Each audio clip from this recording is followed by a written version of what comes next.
Is racism still a major problem in America? President Barack Obama certainly thinks so. He said that racism is in our DNA. Really?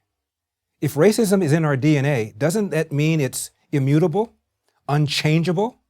But America has changed, and dramatically so. In 1960, 60% of Americans said they would never vote for a black president. Almost 50 years later, the black man who said racism is in America's DNA was elected president, and 4 years later, re-elected. That's only the most obvious example of racial progress. There are many others. Take interracial marriage. As William H. Fry of the Brookings Institution wrote, sociologists have traditionally viewed multiracial marriage as a benchmark for the ultimate stage of assimilation of a particular group into society. Black-white marriages were still illegal in 16 states until 1967, and a 1958 Gallup poll found that only 4% of Americans approved of black-white marriages. Today, that number is 87%. In 1960, of all marriages by blacks, only 1.7% were black-white. Today, it's 12% and rising. Now, what about racial profiling and abuse of blacks by police? Doesn't that prove that racism remains a major problem? In the summer of 2014, Ferguson, Missouri became ground zero for this accusation when a white policeman shot and killed an unarmed black teenager. While a Department of Justice investigation of the incident cleared the officer of any wrongdoing, it did accuse the city's police department of racial bias. But what was the Justice Department's report's most headline-grabbing stat? The gap between the percentage of blacks living in Ferguson, 67%, and the percentage of those stopped by police for traffic violations who are black, 85%, an 18-point discrepancy. Racism, right? Not so fast. Blacks comprise 25% of New York City, but account for 55% of those stopped for traffic offenses, a 30-point discrepancy, far bigger than that of Ferguson. Why isn't the NYPD, a department that is now majority-minority, considered even more institutionally racist than the Ferguson PD? The answer is you cannot have an honest discussion about police conduct without an honest discussion of black crime.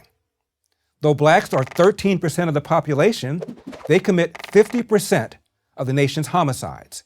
And almost always the victim is another black person, just as most white homicides are against other whites.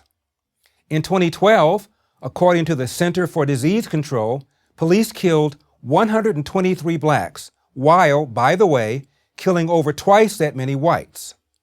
But that same year, blacks killed over 6,000 people, again, mostly other blacks. What about traffic stops? Unlike when responding to dispatch calls, police officers exercise more discretion when it comes to traffic stops. Therefore, racist cops can have a field day when it comes to traffic stops, right? Actually, no.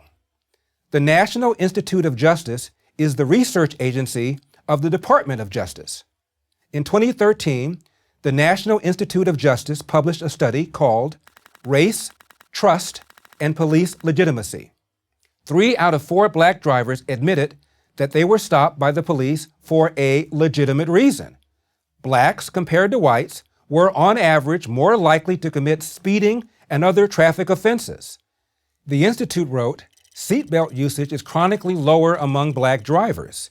If a law enforcement agency aggressively enforces seatbelt violations, police will stop more black drivers. The NIJ's conclusion? These numerical disparities result from differences in offending. In other words, not because of racism. Similarly, the National Highway Traffic Safety Administration also found that blacks violate traffic laws at higher rates than whites in every offense, whether it's driving without a license, not wearing a seatbelt, not using a child safety seat, or speeding. Is there still racism in America? Of course there is. But racism is not in America's DNA. Recent history and a lot of research and data prove it. As liberal Harvard sociologist Orlando Patterson said, America is now the least racist white majority society in the world. has a better record of legal protections of minorities than any other society, white or black, offers more opportunities to a greater number of black persons than any other society, including all of those of Africa. Patterson, by the way, is black. I'm Larry Elder for Prager University. To subscribe to our YouTube channel, click here. To help keep our videos free, donate here.